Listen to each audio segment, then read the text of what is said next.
Nestle's Ever-Ready, the instant cocoa. Nestle's Quick for great chocolate milk. And Nestle's chocolate bars now present Space Patrol. High adventure in the wild, vast reaches of space. Missions of daring in the name of interplanetary justice. Travel into the future with Buzz Corey, Commander-in-Chief of the Space Patrol. In today's transcribed Space Patrol adventure, Buzz and Happy are in the Jupiter City atmosphere plant searching for a powerful bomb hidden by the criminal Boger. Commander, listen. Hear that? The timing device. We're close to it. Here, this way. There it is. Well, I can figure out how to deactivate this thing. 10 seconds, Commander. It's getting ready to go off. If this isn't the right control, Jupiter City will be blown off the planet. We'll return in just a moment with the thrilling story, The City of Hidden Doom. Space Patrollers, this is Commander Corey. Let me ask you something. When Mom and Dad had their breakfast coffee this morning, did you have a good hot drink? You know, you need a real warm-up for all-day power. That's why you should always start the day the Space Patrol way with a big cup of Nestle's Instant Cocoa. It's just loaded with good hot nourishment for real energy. And Nestle's makes the greatest hot cocoa you've ever tasted. It's rich, it's smooth, it's delicious. It's really out of this universe. Now, wait till you see what fun it is to fix. Nestle's Ever-Ready is so easy, it just about makes it simple. Now, listen, here's all you do. Just put 1, 2, 3 teaspoons of Nestle's in your cup and add hot water. That's all. Now, you're all ready to drink it and get your supply of morning pep. Nestle's Ever-Ready is the complete cocoa, too. You add nothing but water because whole milk and sugar are already in it. You ought to see the lineup around here when they sound the Nestle's call. Everybody goes for that delicious Nestle's chocolate flavor. That goes for me, too. Why don't you get the Nestle Space Patrol habit and ask Mom to stock your galley with Nestle's and drink it regularly, the way we do. And you'll have power to spare. That's Nestle's Ever-Ready Cocoa in a bright red can. And now, today's Space Patrol adventure, The City of Hidden Doom. Commander Corey and Cadet Happy are aboard the Terra 5, bound for the planet Jupiter, where the governors of the 5 outer planets are holding a conference. Whatever problems these great leaders have to discuss, Buzz knows they are no more important than the one that faces him as Commander-in-Chief of the Space Patrol. The entire United Planets are at the mercy of a criminal who controls a device that makes matter invisible. Walls and locked doors are no barriers, and delicate warning systems are no restraint to Rolf Boger in his pursuit of crime. Thinking of this powerful enemy, Happy has been unusually silent on this flight to Jupiter. Worried about Boger, Happy? You guessed it. And for all we know, he might be right on our tail right now in that invisible spaceship of his, and we'd never know it. He might be, He can go anywhere he wants to and steal whatever he wants. And nobody will know about it until they discover what's missing. Being invisible gives Boger every advantage. No, not quite. When the crime's committed with no clues at all, we'll know that Boger did it. A lot of good that does. But he can get away with it again and again. There's another thing to remember. Boger can steal money while he's invisible, but he can't spend it that way. Yeah. You can only nab him when he's on a spending spree. That'll depend on Boger's temperament. If he's like most crooks, there'll come a time when he'll have to show off, make a big public splurge. But that might not be for weeks or months. You know, Commander, I've been thinking. What's to keep Boger from coming to the governor's conference? Being invisible, he could be right in the room listening to secret information. That's one reason we're going to be there, huh? But if he's invisible, what can we do? Have you forgotten those belts and electronic spectacles we took from Boger's men? Hey, that's right. If Boger turns on that high frequency signal to make himself invisible, we'll be invisible, too. And we can see Boger and capture him. Well, we couldn't fool Boger that easily. Besides, I wanted to think I've come to Jupiter City to guard the governor. To give us freedom of movement for a plan I put into operation. The plan to trap Boger? Yeah. He's got big ideas. He'll need more equipment and materials that are hard to get. And for his frequency field transmitters and the control box. Right. Our security lab technicians have examined the few pieces of Boger's paraphernalia that we've captured. They don't know how it works, but they know the materials that go into it. Now, here's the general idea, Happy. In the city of Tuban, on the planet Saturn, Rolf Boger set up temporary headquarters almost next door to the local Space Patrol unit. Working at his desk, Bolger seems to be completely unaware that the visitor is materializing out of nothingness, only a few feet away. As the visitor turns the control on his belt, Bolger clicks a switch on a panel at his right. Yes, Rubeck. What is it? Well, Commander Corey is in Jupiter City. I'm worried at the governor's conference, Major Robertson, the security chief, will act as executive officer at their headquarters. Did you find out anything else? No. I didn't wander around because I didn't want to step outside the beam and suddenly find myself visible with the Space Patrol guards all around. So Corey's guarding the government, huh? We are blasting off right away for Jupiter City. Well, Corey's there. Didn't you just say I that? said too little. Now, I have managed to pick up some very interesting information. Information about the shipment of some very hard-to-get electronics equipment. Yes? What kind? Elements we can use in our transmitters. Where is it? In the warehouse, 23 at Jupiter City Spaceport. Now, here's the plan I worked out. When we get to Jupiter City, we'll get a large surface truck, a van. There will be a field transmitter in the truck to make it invisible. Oh, that's great. Park it close to the warehouse, fill it up with invisible equipment, take it to our spaceship and blast off. During the few short hours of night on Jupiter, the small warehouse, number 23, is deserted. Buzz and Happy wait in a tiny locked office, each of them wearing a belt that, when energized by an ultra-vibration field, will make them invisible. On their foreheads, ready to be snapped into place over their eyes, are the special electronic spectacles that let a totally invisible person see ordinary matter as well as other invisible objects. Happy peers through a small hole in the office partition, watching a stack of crates. What is it, sir? It's starting to fade on. So are you, Commander? We're becoming invisible. It means our belts are picking up radiation from Bolger's transmitter. It must be outside the warehouse. Put the spectacles in the case. Watch that stack of equipment. Yes, sir. Somebody just stepped through the wall of the warehouse, sir. He's looking around. Is it Bolger? No, sir. He's looking beside the inspector's office. He's walking toward the equipment now.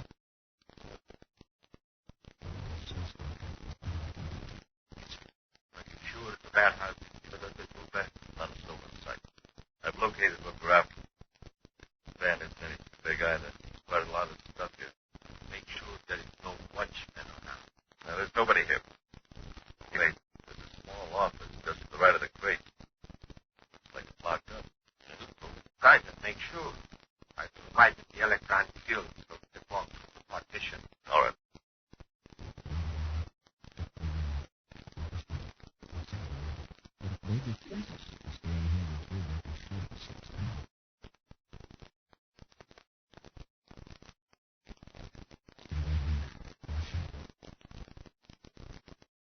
Nobody in the office, Bolger. All right.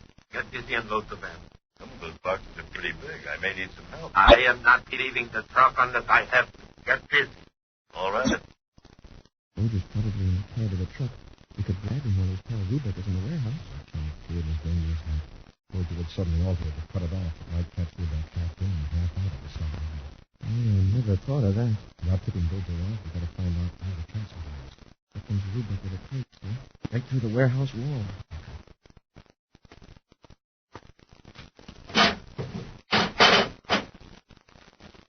All right, there's the first one, Bolger. Hurry up. I want this truck loaded before the day crew shows up. You picked the easy job, all right. Sitting up there in the cab. Somebody's got to keep watch. Now, hurry up.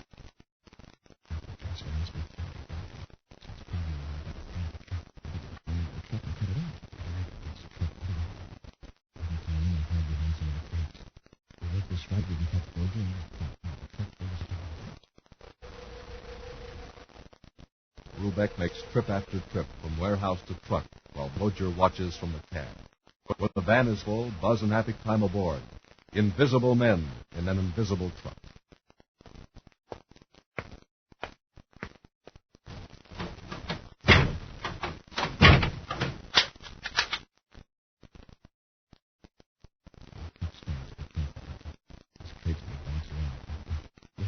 Everything's all right, Bolger. Let's get going. All right.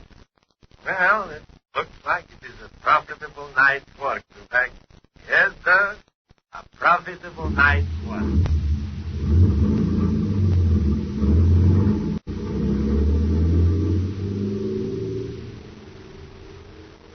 In the dark interior of the van, Buzz and Happy are aware only of motion.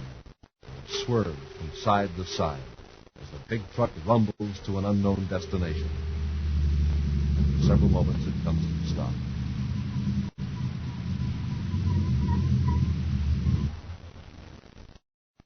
I wonder where we are. I have to stay in the truck and just turn away from the van. I can hardly wait to see the look on Boger's face. Just work the way up to the door here. Don't make any noise. Okay, sir.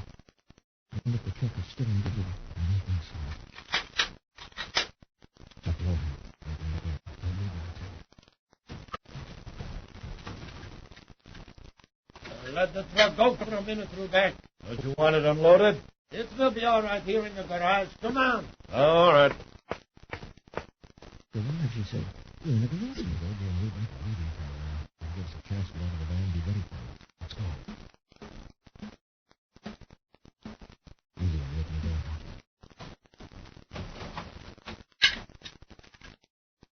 It's all clear, sir. Okay, jump on. We've got a place to hide where we can watch the truck. Well, how about... Commander! Don't reach for your weapon. Boger. Keep your blaster on them, Rubeck. The trick backfired for you. Now you're in my trap. We'll return to Space Patrol in just a moment. Hey, here comes Tony Sides. Well, I'll be. He's growing a mustache. Who? Me, Captain Truesdale? What do you mean? Why, you sure have. Ah, gee whiz. That's no mustache. That's some Nestle's cocoa. You see, I had a cup just a few minutes ago. Well, I guess I was in such a hurry to drink it, I got some on my upper lip. I'll lick it off. Gee, that's good. See, that's what everybody says, Tony. Nestle's Eveready makes the best cocoa in the universe. It's so rich, so chocolatey, and so smooth. Since we got the Space Patrol habit at our house, all my brothers and sisters drink Nestle's cocoa for breakfast. We love the way it tastes. And boy, we sure love the pep it gives us. Starting the day with a hot drink is real smart.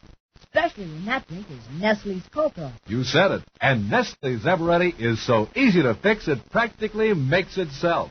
You just put 1, 2, 3 spoonfuls in your cup and add hot water, and that's all there is to it. Milk and sugar are already in Nestle's, so you don't have to add a thing.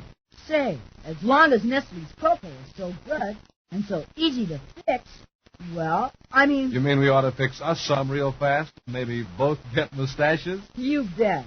Gang, how about you? If you haven't tried the Space Patrol way to start the day, don't wait anymore. Chow up for delicious Nestle's cocoa. Ask your mom to get Nestle's in the bright red can. And now, back to our Space Patrol adventure, the City of Hidden Doom. By means of an electromagnetic field that renders matter invisible, Ralph Boger and his accomplice Rubeck were able to steal electromagnetic equipment from a warehouse at the Jupiter City spaceport. Hoping to capture the criminals, Buzz and Happy hid in the trunk. When the vehicle halted, the space patrollers thought Boger and Rubeck had temporarily left the scene.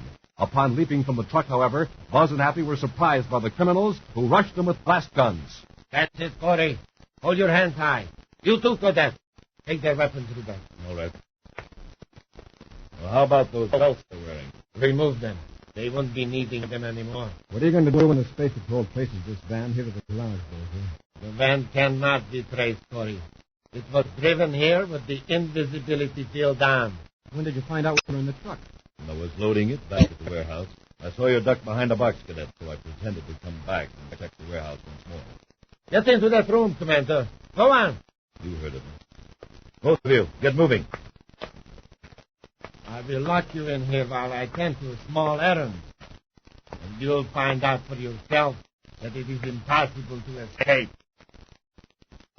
You can shout and pound all you want. No one will hear you. In case someone calls while you're out, what'll we tell them? Well, you can just tell them that we are helping ourselves to the vault at the Jupiter City Bank. But don't worry, no one will be here asking for us. Jupiter City Bank? Well, that's one of the best guarded banks in the United Planets. Yes, I know.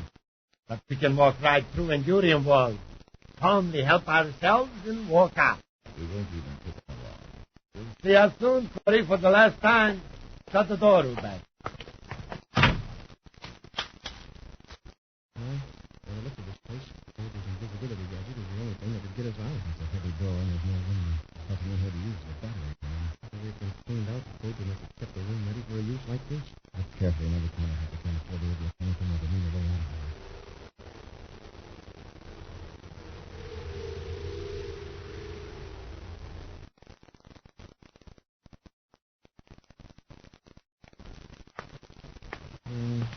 We're out of luck, sir.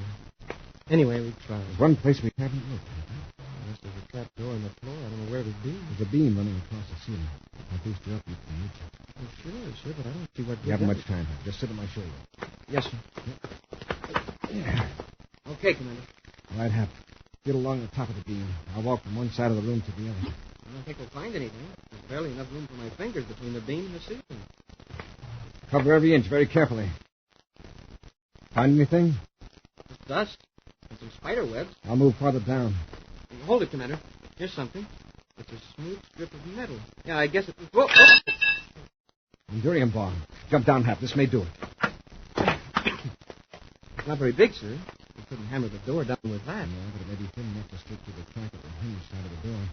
If Endurium doesn't bend, we may have an effective pull bomb. So let's try it. We only had another 2 minutes. No chance. This bomb may come in handy. Open the door. Stand clear. Yes, sir. Come on out. I said come on out.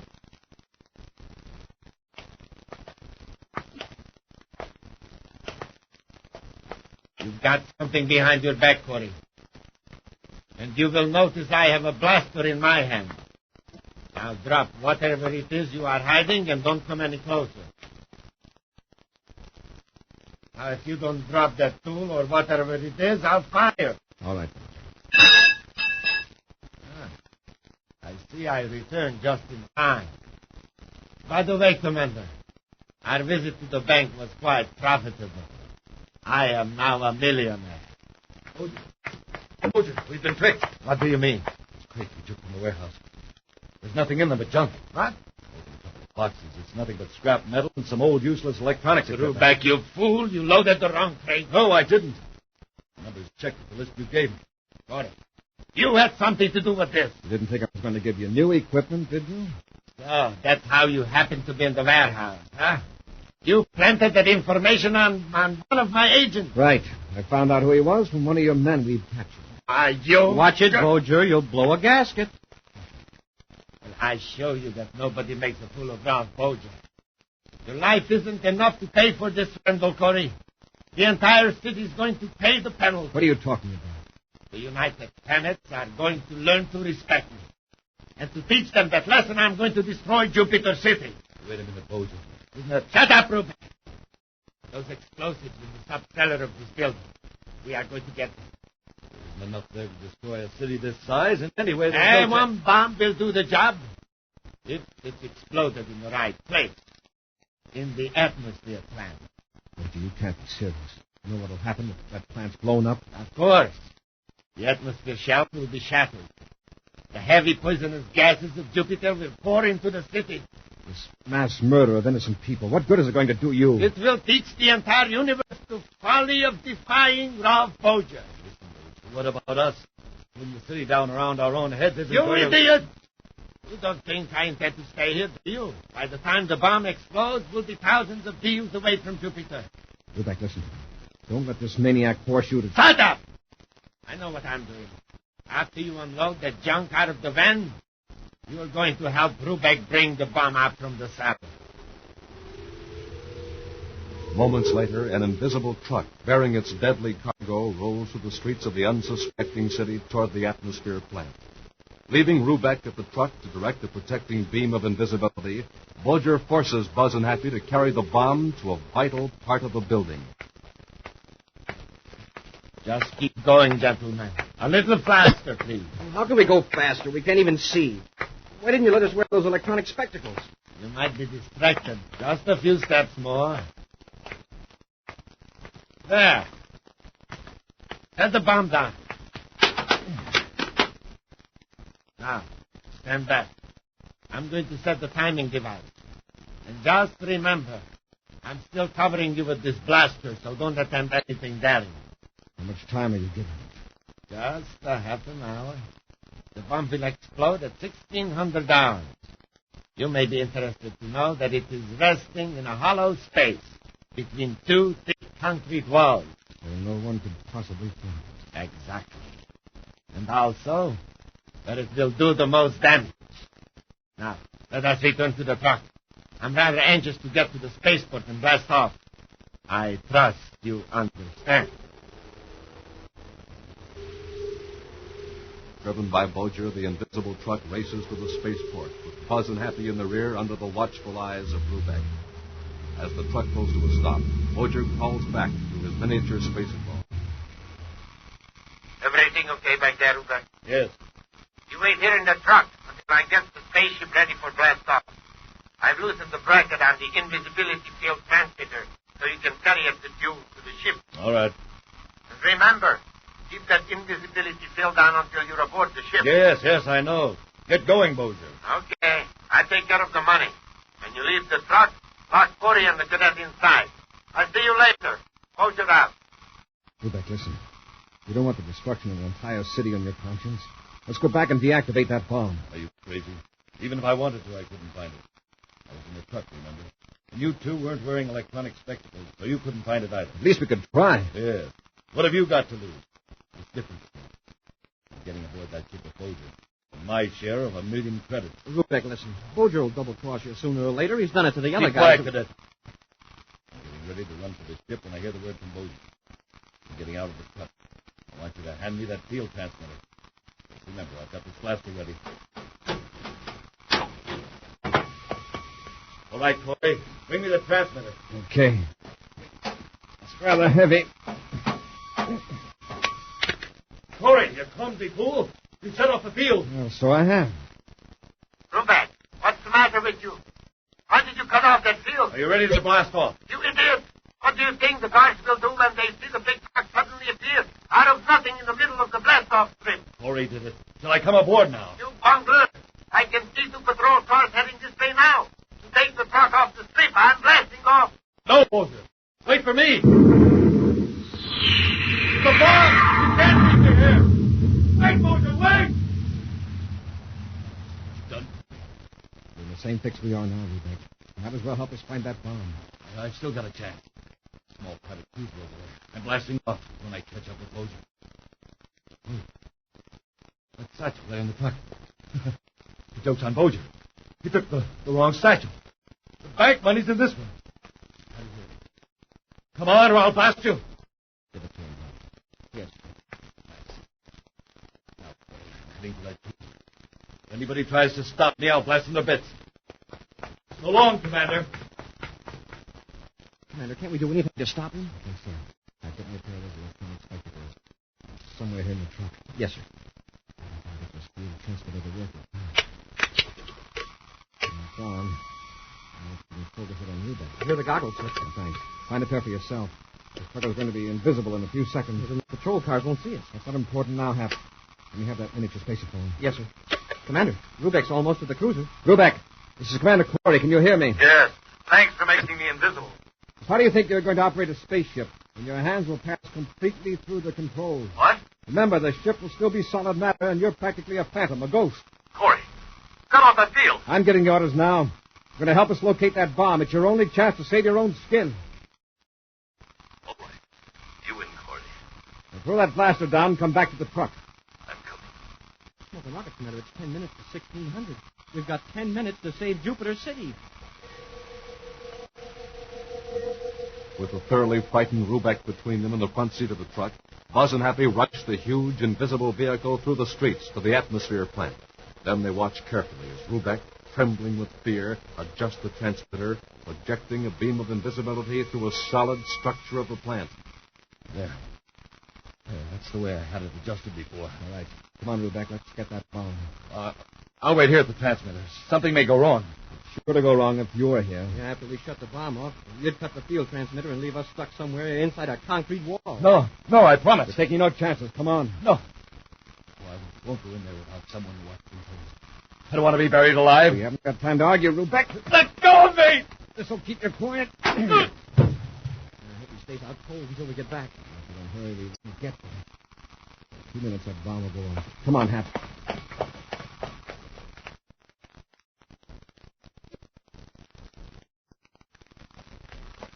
I sure hope we're going in the right direction. In the distance we walked with Boja, the bomb must be in the east part of the building. Well, that isn't much help. It would take hours to search between all the walls, and we've only got a minute. Now, wait, Hap. Remember, Boja made us turn to the left. Keep us from going down a ramp to the 3rd level. Yeah, that's right. That means we're on the 2nd level. That's this one. I know where it is now. Hurry. I hope you're right, Commander. Oh, wow, look at the time. In a few seconds, that bomb is going to blow Jupiter City clear off the planet. There's the ramp, Happy. Now turn left, right through this wall. Yes, sir. Now we're in the space between 2 walls. Commander, listen. Hear that? A timing device. We're close to it. Here, this way. There it is. I hope we can figure out how to deactivate this thing. 10 seconds, Commander. It's getting ready to go off. If this isn't the right control, we're finished.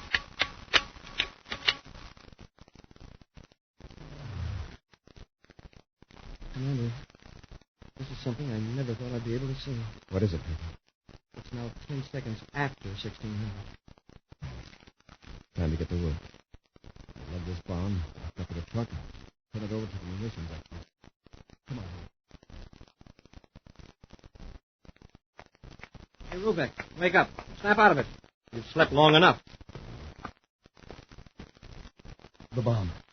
What about the bomb? Oh, it's all taken care of. Safe and deactivated in the back of the truck. Sit up, Rubeck. I'm driving you to headquarters. If ever I get my hands on him. Oh, you'll be seeing him very soon, Rubeck, at the Criminal Rehab Center. Right, Hap. Now that we've got an invisibility field transmitter, we can fight Bojer with his own weapons. An action preview of next week's exciting Space Patrol adventure in just a moment. Space Patrollers, can you pass this quiz? What does every active, alert fellow and girl need every single morning? A good hot breakfast drink. Right. Now, what's the best hot breakfast drink there is? Nestle's Ever-Ready Cocoa. 100% correct. It's an easy quiz because we all know that for a real warm-up pep, you want to start your day the Nestle way. Just put 1, 2, 3 spoonfuls of Nestle's in your cup, add hot water, and it's all made, all ready to drink. And man, what sensational flavor. Rich, chocolatey, delicious. There's no other drink like it. Why don't you tell Mom about Nestle? Remember, the rich whole milk and sugar are already in it, so you don't add a thing but water. And here's the final question. What do you look for at your grocery store? Nestle's Ever-Ready Cocoa. Bright red can. Nestle's Ever-Ready. You said it.